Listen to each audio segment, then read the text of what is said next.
मालिक, मेरे दिमाग में एक बात चल रही है। जादुई पेड़ से हम जो मांगते हैं हमें देता है, पर हम इसे कभी कुछ अलग मांगे ही नहीं, रोज वही मांगते हैं। तो आज हम क्यों ना इससे कुछ सोने के सिक्के मांगे, जिसे सेठ को देकर अपना खेत भी छुड़ा ले और अपनी नौकरी भी। हाँ गोलू, तुम एकदम सही बोल रहे हो। मैं तो कभी ये बात सोची ही नहीं। चलो मांगते हैं। हे जादुई पेड़, मुझे सोने के सिक्के दो जिससे मैं अपना कर्ज दे सकूं। हे जादुई पेड़, मुझे सोने के सिक्के दो जिससे मैं अपना कर्ज दे सकूं। इतना बोलते ही पेड़ से सिक्के गिरे।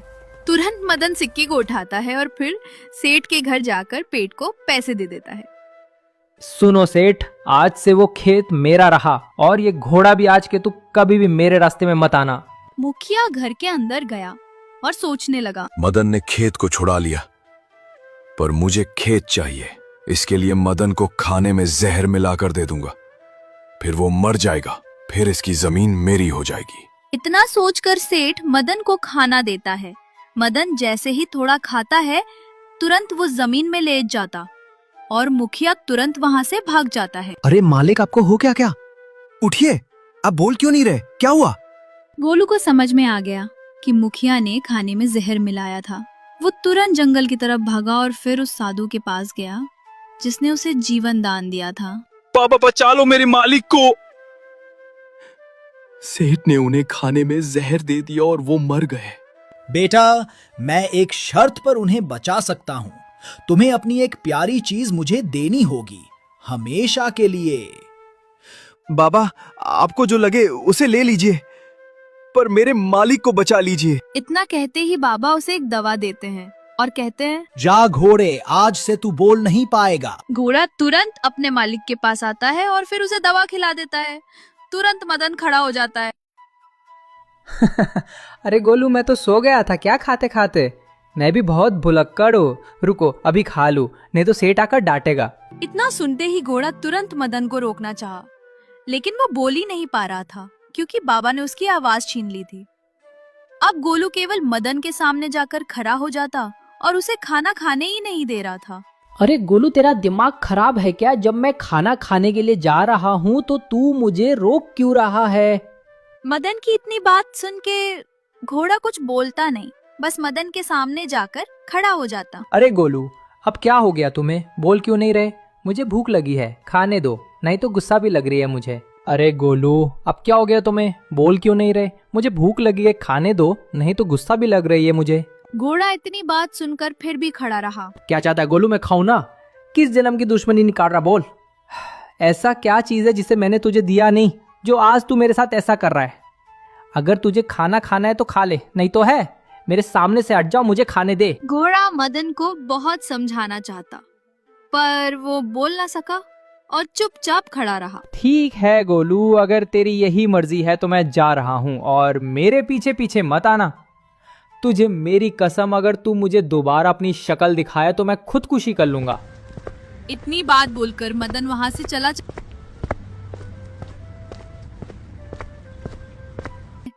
और इधर घोड़ा मन में सोचता है, अब कैसे बताऊं कि मेरी बोलने की शक्ति खत्म हो गई। मुझे आपसे कुछ नहीं चाहिए। अगर आपको लगता है कि मैं लालची हो गया हूं तो कोई बात नहीं। अगर इस लालचपन से आपकी जिंदगी बचती है तो इस लालच को मैं स्वीकार करता हूं। इधर घोड़ा सोच ही रहा होता है कि उधर मदन गुस्से में उस घने जंगल में चला जाता है और जाकर एक पेड़ के नीचे बैठ जाता है।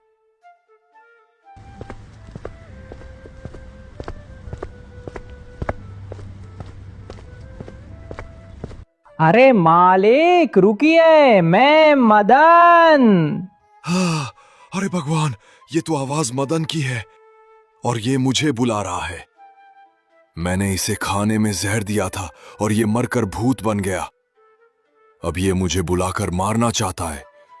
मैं रुकने वाला नहीं। सेठ को लगा कि मदन भूत बन गया और वो आगे बढ़ने लगा, लेकिन मदन सेठ से काम पूछना चाहता था और वो भी सेठ का पीछा करना शुरू कर दिया। सेठ ने अपनी चाल दुगनी की और जल्दी से घर पहुंच। अरे भगवान, आज तो बाल बाल बचाऊं, नहीं तो मेरी मौत आज पक्की थी। क्या हुआ जी, आज इतने डरे हुए क्यों लग रहे हैं? कोई बात हो गई क्या? अरे कुछ नहीं भाग्यवान, बोलो मत। जो मदन था ना, उसकी जमीन हड़पने के चक्कर में मैंने मदन को खाने में जहर दे दिया और वो उस खाने को खाकर मर गया।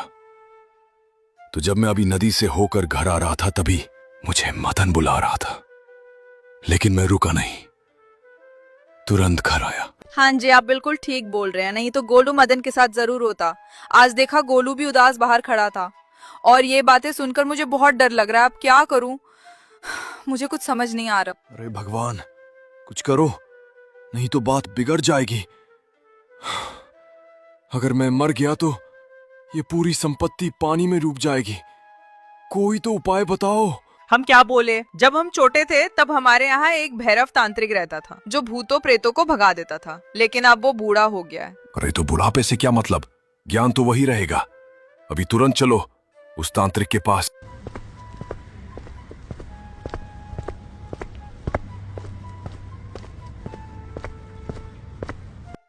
अरे बाबा मुझे बचा लो, नहीं तो मार डालेगा मुझसे। बहुत बड़ी गलती हो गई, मैंने उसे खाने में जहर दे दिया और वो खा के मर गया। अब वो भूत बन गया है। अब मुझे बहुत डर लग रहा है बाबा। अरे बच्चा, डर की ऐसी की तैसी ना कर दी तो कहना। मैं भले ही 70 साल का हो गया, लेकिन जोश जज्बा अभी भी 20 साल वाला है। जब भूत मेरे सामने आते हैं ना, तो उनकी पैंट गीली हो जाती है। तो बाबा चलिए, तुरंत चलिए, मेरे घर चलिए और उस भूत को भगा दीजिए। अरे बेटा, मैं ऐसे नहीं जा सकता। मेरा एक नया चेला है जिसका नाम बिरजू है। छोटे मोटे भूतों को तो वही पकड़कर मार देता है। तो बाबा आप नहीं चलेंगे क्या? नहीं बच्चा, मैं नहीं जाऊंगा। हाँ, छोटे मोटे भूतों के लिए वही काफी है। तुम दोनों में से एक लोग जाओ और बगल में एक तालाब है, उसके किनारे वो बैठा हुआ है, उसे बुलाकर लाओ। ठीक है बाबा, मैं जा रहा हूं।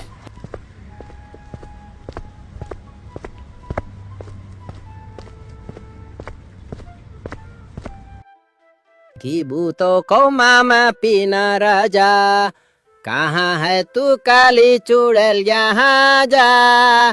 बैठी किनारे पर मैं बुलाऊं, आजा तुझे मेवा मिठाई खिलाऊं। अरे भैया, आप बिरजू है क्या? मैं बिरजू नहीं हूँ मूर्ख प्राणी, मेरा नाम बाबा बिरजू है, समझे। मेरे क्रोध से भूत प्रेत की पैंट गीली हो जाती है।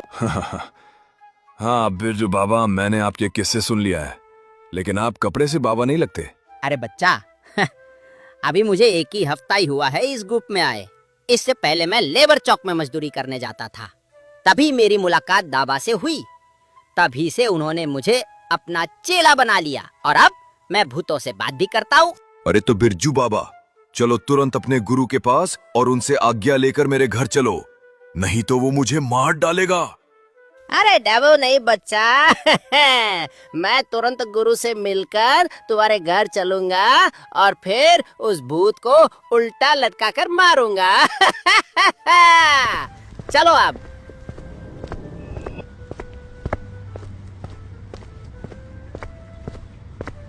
गुरुजी, आपने मुझे याद किया, बोलो जो बोलना है, क्योंकि मेरा खून अभी उबल रहा है और जब तक मैं उस भूत को नहीं पकड़ लेता तब तक ये ऐसे ही उबलते रहेगा। बिरजू, तुम्हारा यही जुनून मुझे अच्छा लगता है।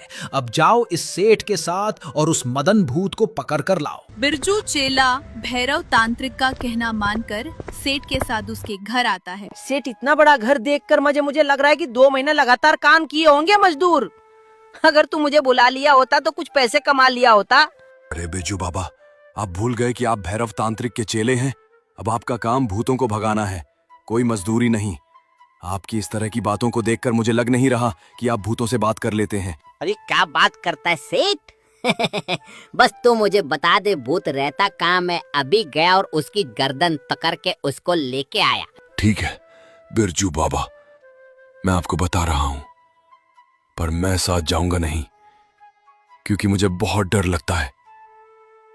तो सुनो, गांव के बगल एक नदी है, उस नदी के पहले एक छोटा सा जंगल है।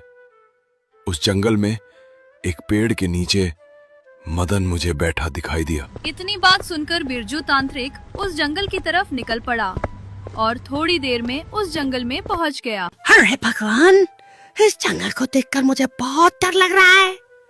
कहीं ऐसा तो नहीं इस जंगल में कोई जंगली जानवर रहता हो। ये कौन है आ रहा है भाई? मुझे चलकर उससे बात करनी चाहिए। अरे भाई, आपसे कुछ पूछना था कि इस जंगल में कोई भूत रहता है क्या कहीं? मुझको उससे बात करनी है। क्या बात करते हो भूत? मैंने तो पहले कभी देखा ही नहीं, और अगर होता भी तो मैं इधर से ही रोज अपना काम करके आता हूँ। मुझे तो कभी दिखा ही नहीं। अच्छा, तो इसका मतलब तूने कभी भूत देखा ही नहीं? हाँ, शक्ल से ही देखकर पता लग रहा है कि बेवड़ा हो। अरे जबान संभाल कर बात कर। जब मैं प्यार से बात कर रहा हूँ तो तू रुआब में बात कर रहा है। अरे नहीं भैया, ऐसी बात नहीं है, आप तो गुस्सा हो जाते हैं। अच्छा ये बताइए, आप यहाँ कर क्या रहे हो? कुछ नहीं। दरअसल मैं बगल वाले गांव से हूँ। मैं सेठ के यहाँ नौकरी करता हूँ और गुस्से में अपने घोड़े को भला बुरा बोल दिया और वो पता नहीं कहाँ चला गया। उसी को ढूंढ रहा हूँ, मिल ही नहीं रहा। तुम सेठ के यहाँ काम करते हो, कहीं तुम्हारा नाम मदन तो नहीं? हाँ, मेरा नाम मदन है। क्या हुआ, तुम मुझे जानते हो क्या? अरे मोरे मम्मी भागा। अरे सेठ, मेरे बस की बात नहीं है। वो तो खुलेआम घूम रहा है, मुझसे बात भी किया, अब मेरे बस का नहीं है। जा रहा हूँ, अब भैरव तांत्रिक को बुला के ला रहा हूँ। इतनी बात बोलकर बिरजू भैरव तांत्रिक को बुलाने चल देता है और इधर मदन घोड़े को खोजते खोजते सेठ के घर के पास आता है। अरे ओ मालकिन, यहीं पर मेरा घोड़ा गोलू था। पता ही नहीं कहाँ यहाँ से चला गया, मिल ही नहीं रहा। क्या तुम्हें पता है? अरे ऐसा नहीं हो सकता, तुम मेरे घर तक आ गए। अरे भगवान बचाओ मुझे, भागो यहाँ से। अरे बाबा, मदन कोई छोटा मोटा भूत नहीं, बहुत बड़ा भूत है। वो तो दिन में भी टहलता है और बातें भी करता है। क्या बात करते हो बच्चा? मुझसे बड़ा कोई भूत नहीं। चलो मुझे लेकर अभी बताता हूँ उस।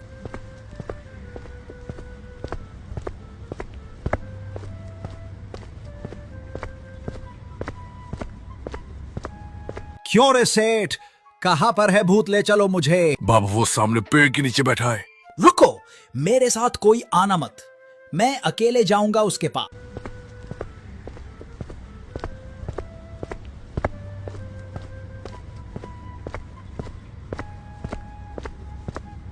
क्यों रे मदन, गांव वालों को चूतियां क्यों मना रहा है? जब तू जिंदा है तो मरने का नाटक क्यों कर रहा है? क्या बाबा, मैं मरने का नाटक कर रहा हूँ? ऐसा नहीं हो सकता, मैं ऐसा बिल्कुल नहीं कर सकता। तूने उस दिन उस खाने को खाया था या नहीं? नहीं, मेरे घोड़े ने मुझे खाने ही नहीं दिया। वो मेरे सामने आ जाता था जैसे वो खाने को मना कर रहा हो। हाँ, तो तेरा घोड़ा समझदार था। सेठ ने उस दिन उस खाने में जहर मिलाया था ताकि तू मर जाए और तेरी संपत्ति सारी हड़प ले। अरे भगवान, ये क्या बोल रहे हो बाबा?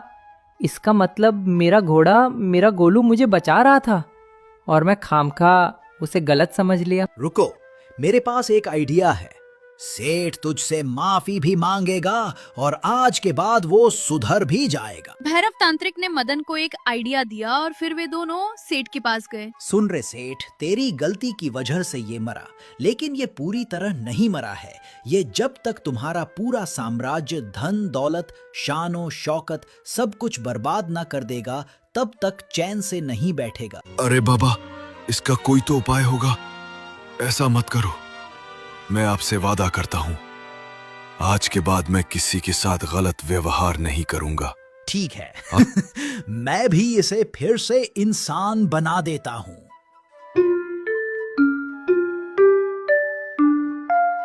भैरव तांत्रिक ने झूठा मंत्र पढ़ा और फिर एक प्रकाश उठा।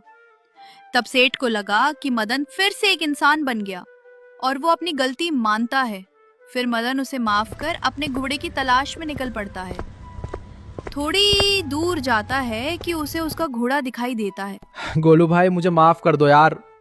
मैं समझ गया हूँ कि तूने ही मेरी जान बचाई, और मुझे ये भी पता है कि अब तुम बोल नहीं सकते। मदन इतना बोलकर गोलू के साथ उस जादुई पेड़ के पास जाता है और उसे पेड़ से खूब सारा धन मांगकर एक अच्छा सा नया घर बनवाता है और फिर अपने जीवन में खुशी खुशी